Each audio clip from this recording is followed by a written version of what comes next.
Hello and welcome to another edition of Critical Q&A, the show where I answer your questions based on what you have sent me by email at AskChrisShelton@gmail.com or have put in the comments section of my Q&A videos. If you put questions in there, I will get them and put them in my queue. Hey guys, happy holidays. Welcome to December of 2021, our final month in this year. And what a year it has been, huh? Boy. I wanted to quickly plug my podcast for this week because if you are looking for insights into Scientology auditing and why it is that it's not a good thing for you, I offer an argument that I have made in my podcast, and I talk about ethics codes and the auditor's code and the basic essential difference I see between what Scientology auditing is and what psychology and therapy and that sort of thing is about, because they are essentially different at a core level. And I try to describe my view on that and the facts that I use to justify that view. So I hope you guys will check that out and let me know what you think. Had some interesting back and forth in the comments on it already today. And that's totally fine. I'm totally open to people having different perspectives on it. I just, I love, having conversation about that actually, because I think I've got a good argument, but like I said, I want to hear what you guys have to say about it. Okay, and then of course I wanted to also plug the Critical Conversation show that I did this Friday. I hope you guys will check that out. Mel and I were here last night recording that, talking about holiday stress and some possible solutions or things you might do if you're going to run into that crazy uncle or, nutso aunt or whatever, or person you're not necessarily keen on talking to this holiday season. Maybe I might have an idea of how you might deal with that. So anyway, check that out. And with that all being said, need to remind everybody, Critical Clips as a channel, link below. I actually was in error. I have not been putting the link to that channel on all my videos. I thought I had been, but I did make sure it was in the last few. So make sure that you click on that. Click the subscribe button on that channel and hit the little bell icon so you get notified when new videos are posted. All right, guys, let's get on with your questions now. Oscar Q. Zilch. Tony Ortega recently posted a promotional video for the Freewinds featuring Sea Org members with swords. Are there actual LRH policies on swords? Did you have to deal with swords in the Estate Project Force or later in your Sea Org career? Or are the swords just props that Miscavige hands out when he wants to make videos? Okay, so what we're going to talk about today is the Sea Org's idea of ethics presence, because swords fit into that. And swords are symbolic, and in the Sea Org, they are merely a symbolic gesture, just like the uniforms and, the caps and the ranks and ratings and yes sir, no sir, and saluting and all the other paramilitary aspects of the Sea Organization and its experience. The Sea Org is sort of the highest level of Scientology. It's the highest level of commitment to the cause.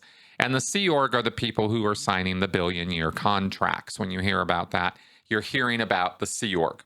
So because they are uniformed and because it's sort of in a naval tradition, the accoutrements of that uniform also include swords.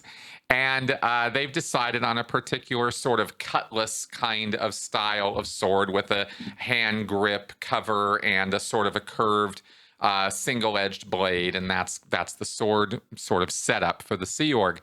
And this is part of the symbology that Hubbard talks about with ethics presence, where there's a policy letter where Hubbard talks about how it is that you establish authority or presence, as he calls it, over other people, and the uniforms and the symbols are part of that. And he comments on that. He doesn't particularly talk about or single out swords, but he talks about how symbology is a very important part of establishing authority over other people. He also talks about how there has to be other elements involved as well. It's a cultural thing, so you have to develop rules and ought tos, and this is what we're supposed to do now, and that kind of thing, and keeping people on their shoulds. And, you know, like, in other words, when people agree to behave by certain codes of conduct, you hold them to it, and that establishes more ethics presence for you. In other words, people will listen to you more. They might grumble and they might not necessarily enjoy it, but you don't care about any of that.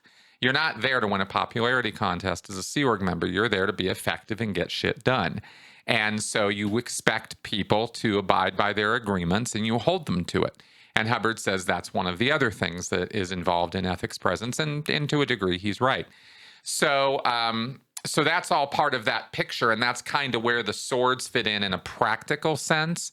Otherwise, they're just like you mentioned in the question, just sort of symbolic and kind of props, really. They only come out during two activities of the Sea Org. This is the only times you really ever hear or see anything having to do with swords.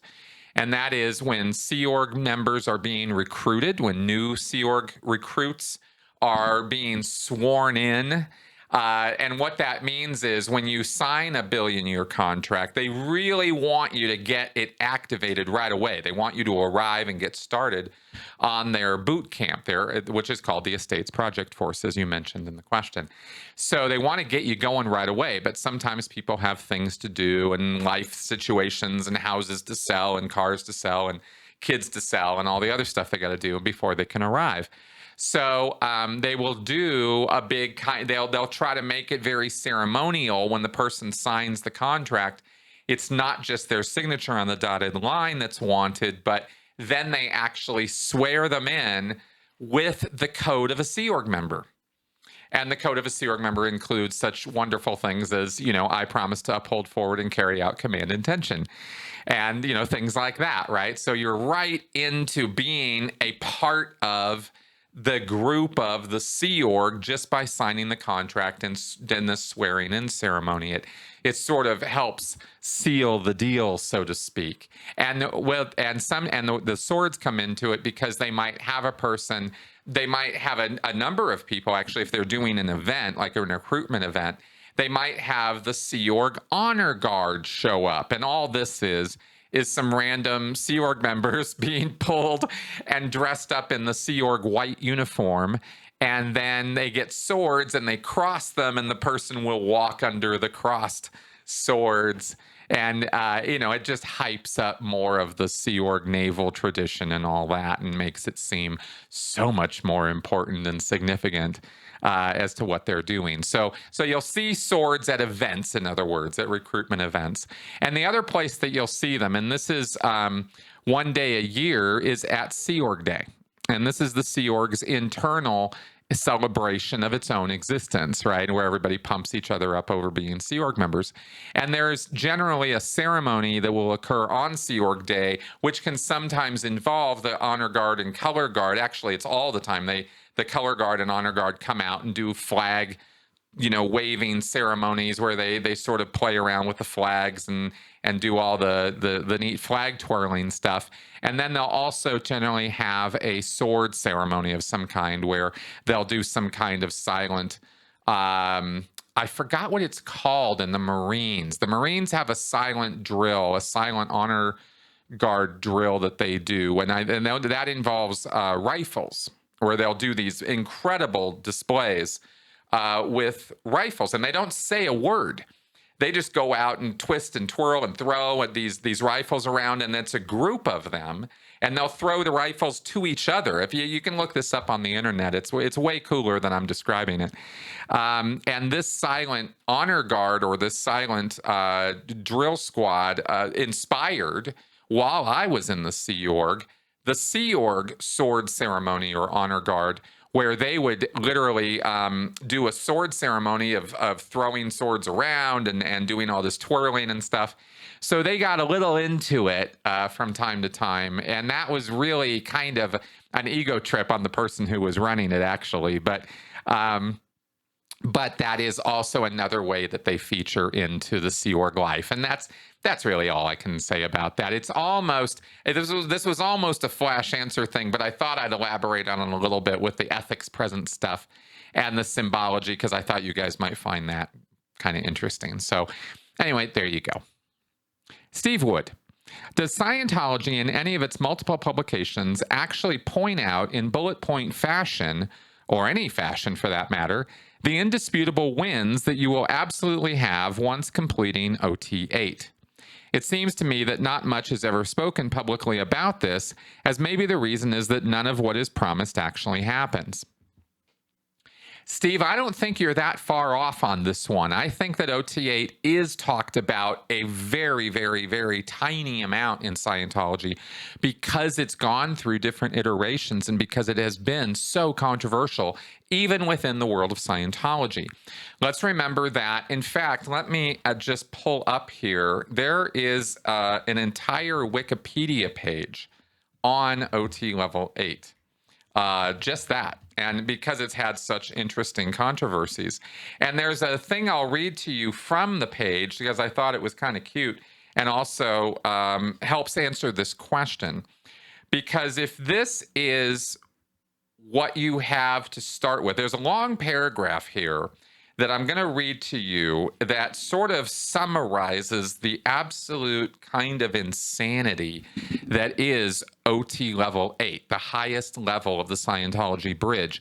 And this summary represents some of the last thoughts that Hubbard put down in writing to Scientology as to what core high-level Scientology beliefs are. This represents the pinnacle of Hubbard's achievement as a spiritual guru, actually. And what does he say? Well, he says stuff that was so controversial that they pulled it and revised it. David Miscavige, on his own bat, said, nope, this is having too bad an effect on Scientologists who read it. So we're going to change this. And they changed it all up. But here is what it says. The original OT8 level was met with controversy among Scientologists that completed the level. In the original version, Hubbard predicts an invasion of aliens who plan to take over the universe by activating an inserted genetic implant that will allow for the enslavement of the universe via telepathic mind control. The implant would be activated during the return of the Galactic Confederacy, which Hubbard claimed was, quote-unquote, rapidly approaching. It was revealed that all world religions except for original Buddhism, quote-unquote, were participating in a conspiracy with the aliens to telepathically enslave the universe. In the level, Hubbard claimed the second coming in the book of Revelation is referring to this event and identifies himself with the Antichrist. Hubbard says he is the Antichrist. And his life with the brief Antichrist period, it mentions, and wrote, the Antichrist represents the forces of Lucifer, which are the forces of enlightenment. So Lucifer, in Hubbard's mind, in this whole picture, the light bringer, is the bringer of enlightenment. And this goes back to Gnosticism and knowledge versus faith. And there's a lot of old school beliefs and ideas built up around this whole concept of Gnosticism. Lots of different iterations of it. It's not a single monolithic belief set. You'll find lots of versions of what's called Gnosticism around in history. But Hubbard is on that train of thinking philosophically when he starts identifying himself as Lucifer, as the good guy. Hubbard then describes the historical Jesus as being a homosexual and a pedophile and wrote he was a, quote, lover of young boys and men, and claims the saintly figure portrayed in the Gospels are due to the implant mentioned above. Hubbard then writes, quote, I will return not as a religious leader, but a political one, with another identity in a body free of religious mania. Right-wrong dichotomy and synthetic karma, end quote. And if that sounds like gibberish, it kind of is.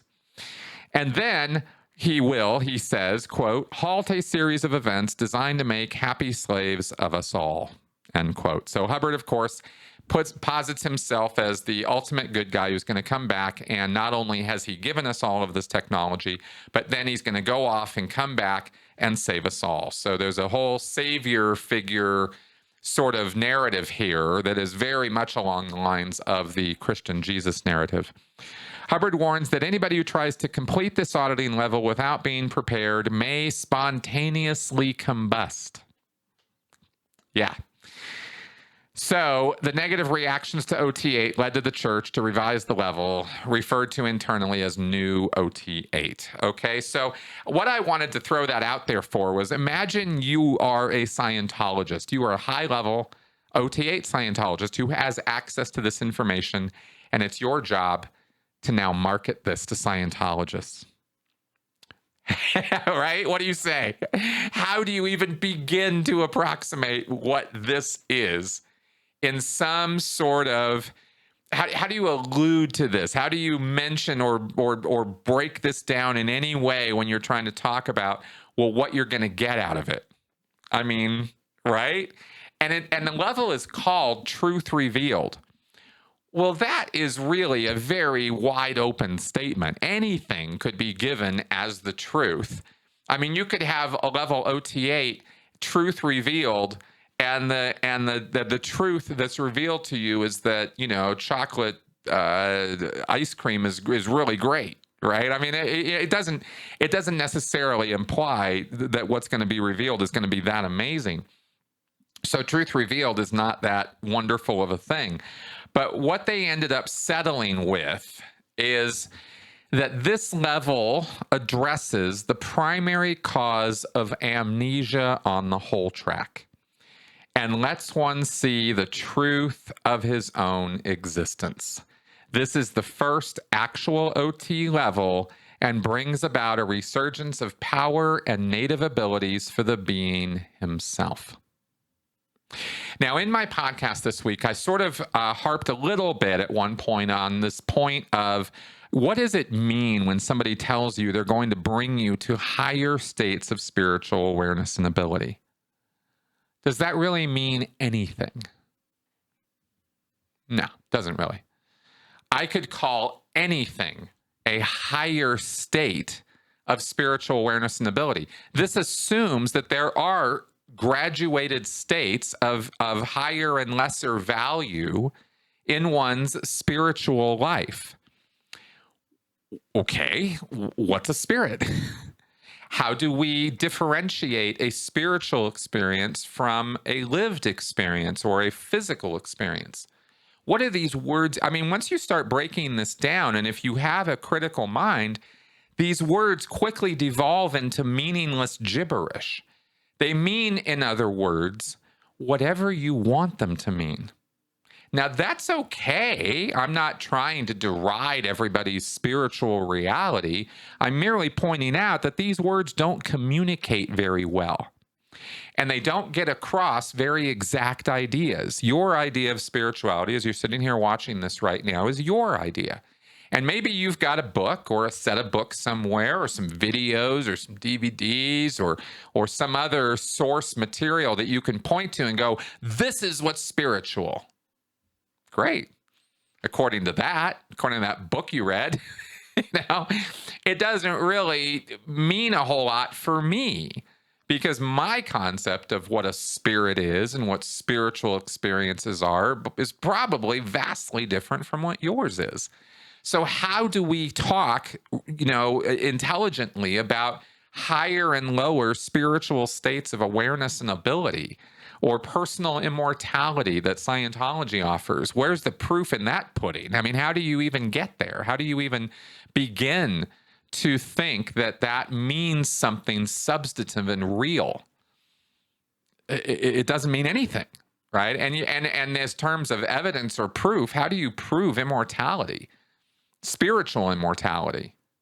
The guy's body died, so he's still going on. Show me that. Like, you see what I mean? So I only bring this up not to castigate belief, but to bring up the fact that these words are meaningless.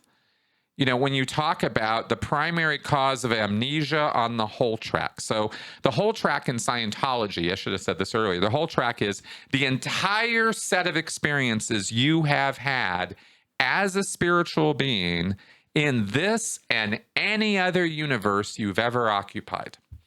Every memory you've got of your entire existence and your entire experience of that That's the whole track.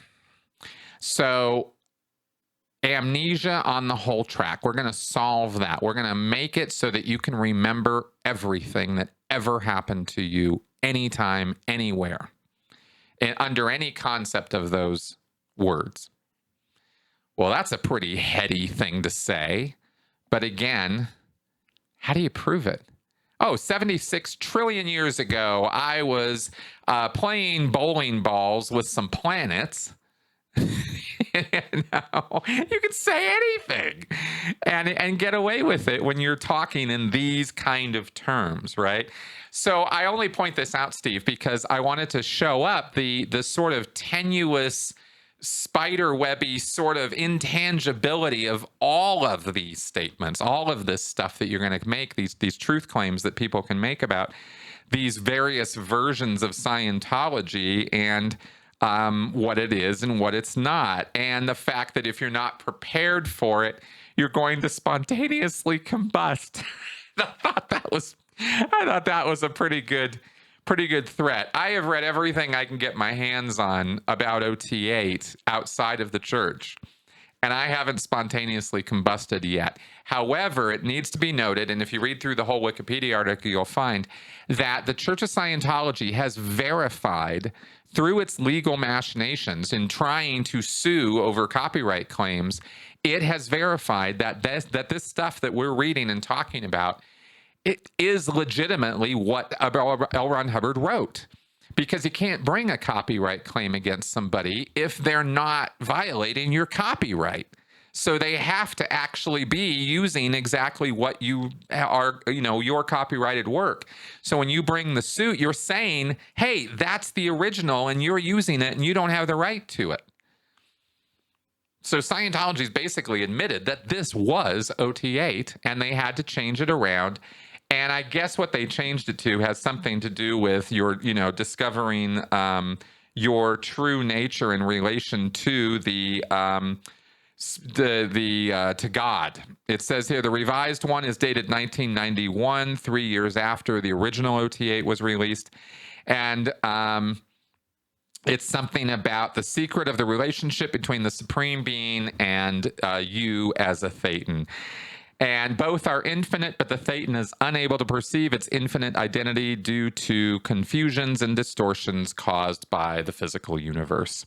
So the purpose of this level is to remove those impediments and thus know your identity from origin to infinity.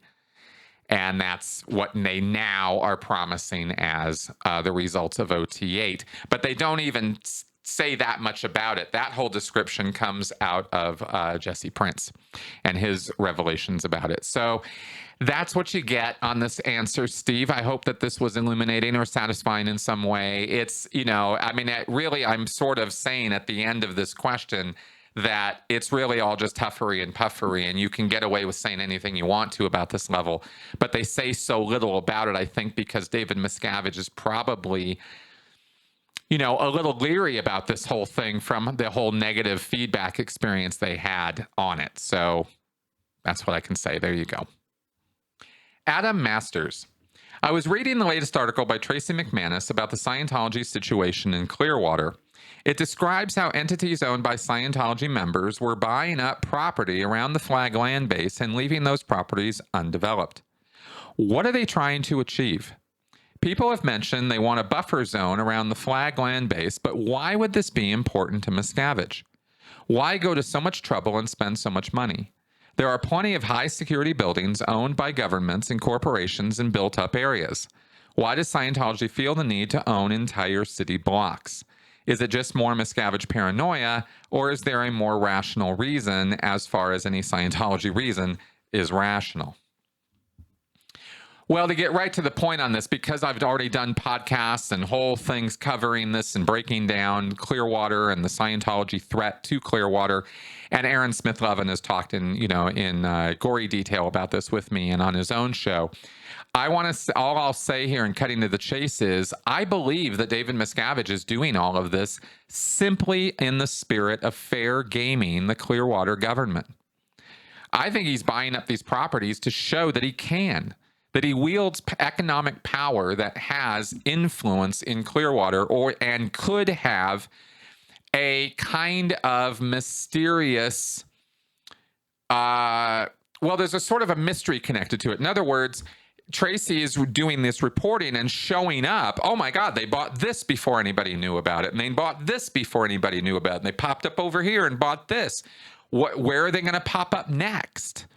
And this is philosophically how L. Ron Hubbard says you should approach an attack on an enemy or adversary. He calls it being Fabian, after, I believe, an old Roman, I think it's a Roman general named Fabian, or Fabius, or something like that. And the idea here, as Hubbard interprets it, regardless of the real history of Fabian, what Hubbard says is that you have to be when you are a lesser force going against a greater force, or larger numbers, you have to basically engage in these kind of guerrilla tactics. But you also have to be Fabian, which means you appear and disappear at will.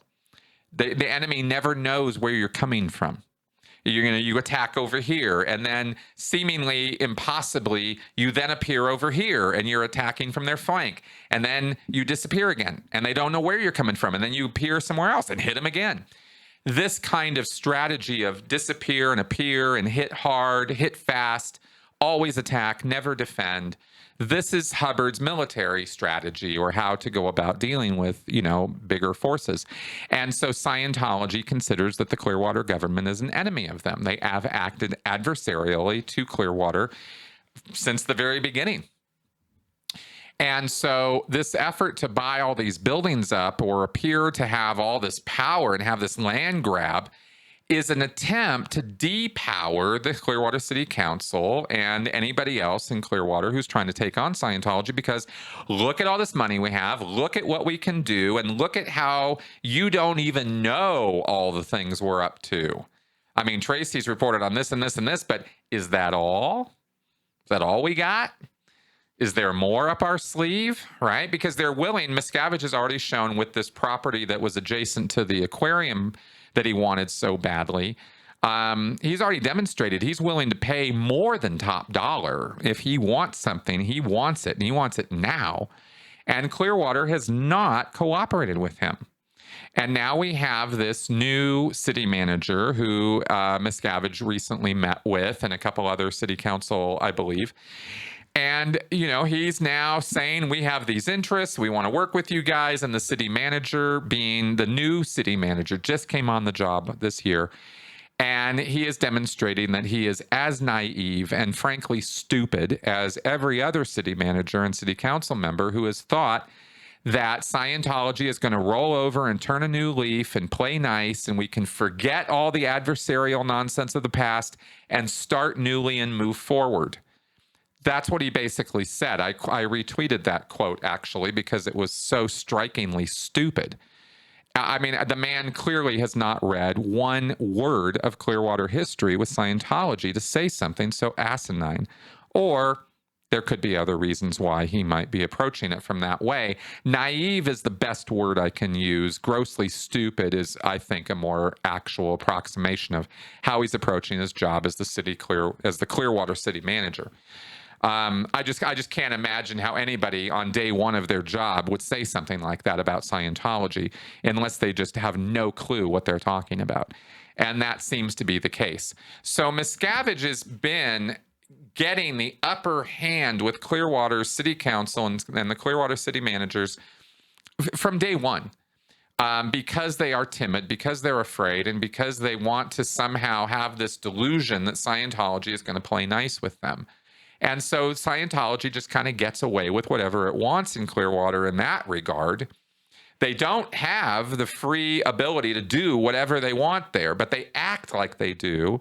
And nobody really has stepped forward from the level of the city government to tell them enough is enough. No more.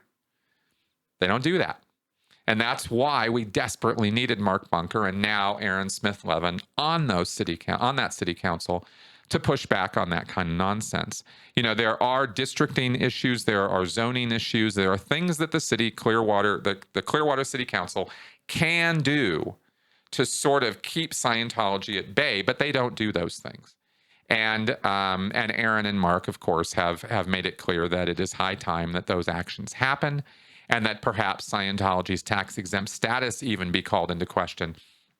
And that is a threat, is a very direct threat to Scientology. So I think Miscavige is doing this whole thing for an intimidation factor, for that Fabian strategy thing I was mentioning, and because he simply wants to throw his weight and money around in that town and let people know under no uncertain terms that he is the guy to be reckoned with, and he is not someone to be trifled with. I think Miscavige is all about that kind of I'm, the huffery and puffery kind of attitude.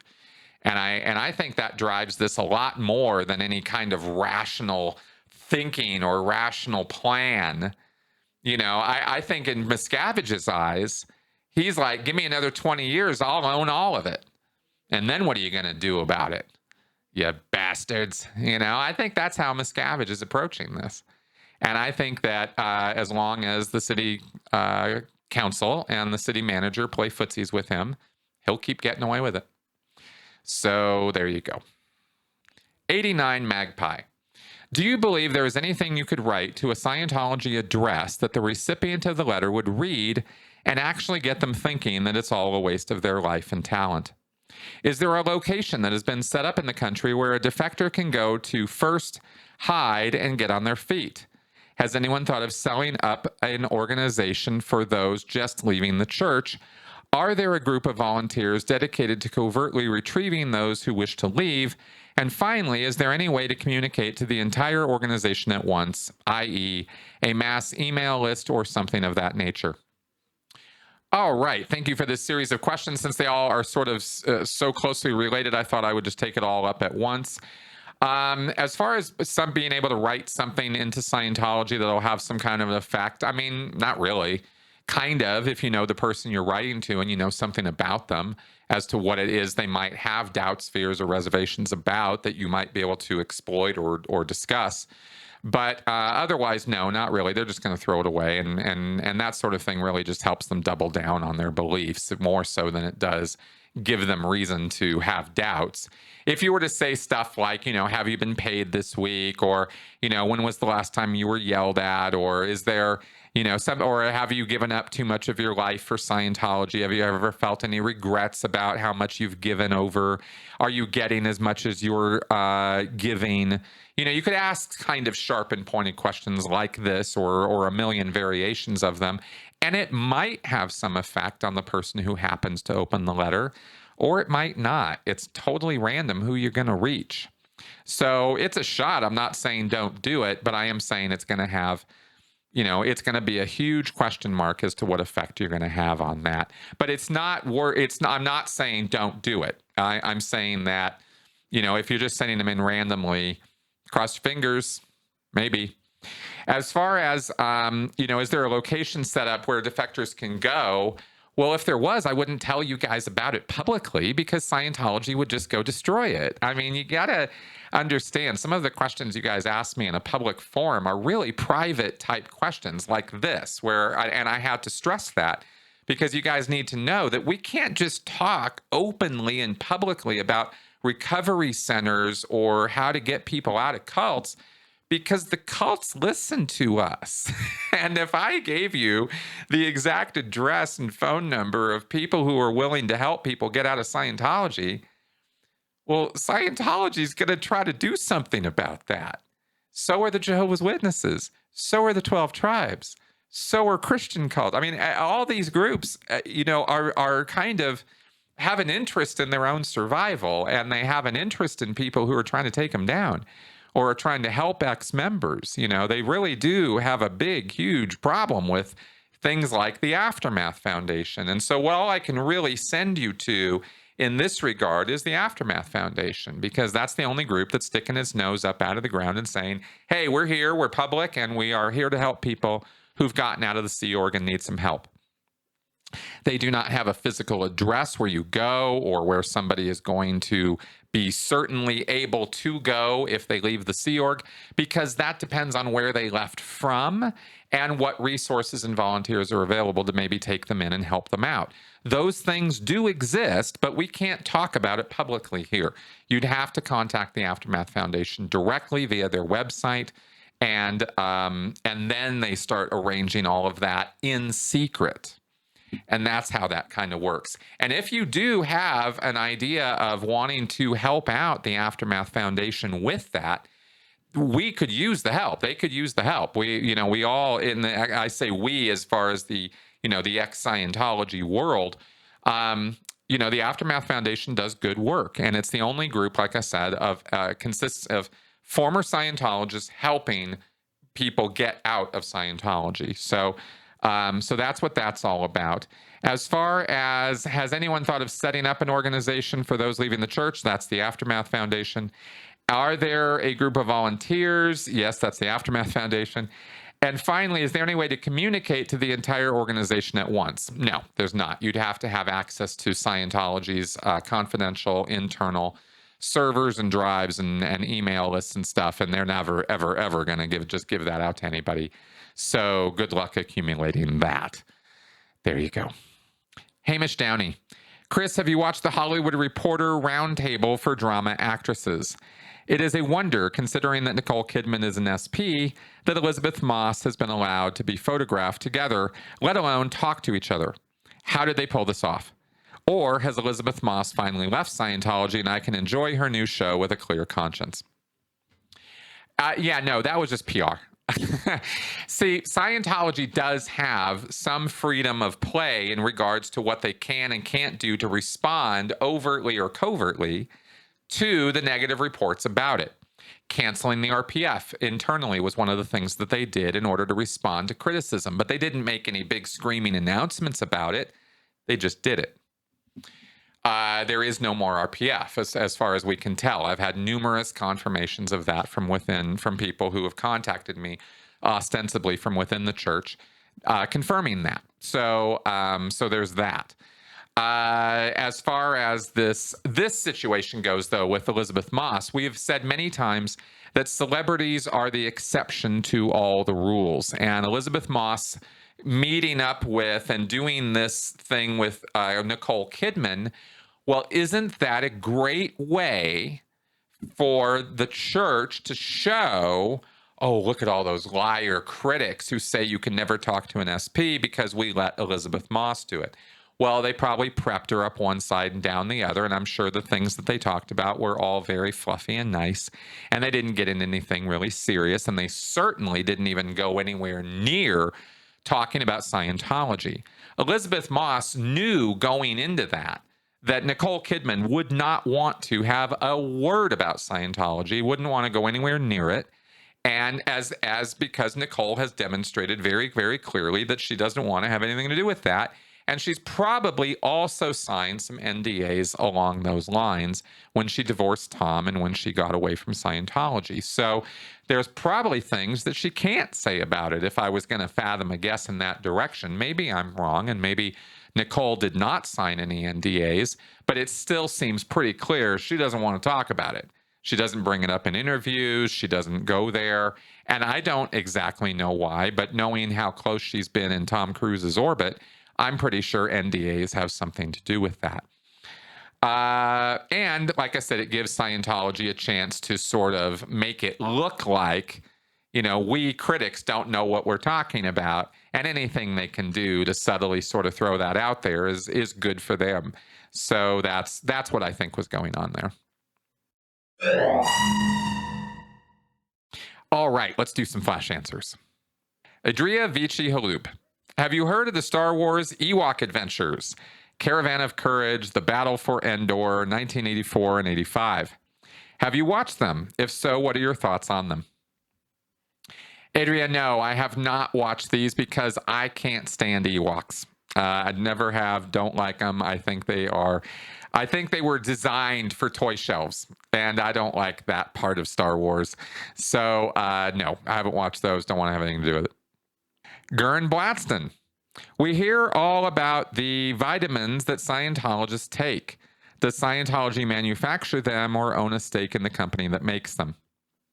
No, as far as I know, Scientology, the Church of Scientology itself, has no official ties with any vitamin manufacturers. However, there are Scientologists, prominent ones, who have done vitamin production and distribution. Most notably, Peter Gillum. He was famous in Scientology through the 80s, 90s, 2000s for having a vitamin distribution company. I don't know if there are other Scientologists who have taken up that mantle, but that's what I can say about that. Travis, does Dracula worry about COVID? No, Dracula does not worry about COVID because Dracula is dead, or rather, more specifically, undead. So he's not going to be killed by something like a virus because he's already been killed, and the way that he is being kept alive is through blood. If that blood is diseased, it might not necessarily be the best blood for him and maybe gives him an upset tummy or something. But since when you're already dead, viruses are not really the big threat that they are to us. All right, and that is our show for this week. I hope you enjoyed my answers, and I hope that they brought some clarification and illumination to the subject of Scientology and the other things we talked about. Happy holidays, guys. Thanks for coming around, and I will see you next week. Bye-bye.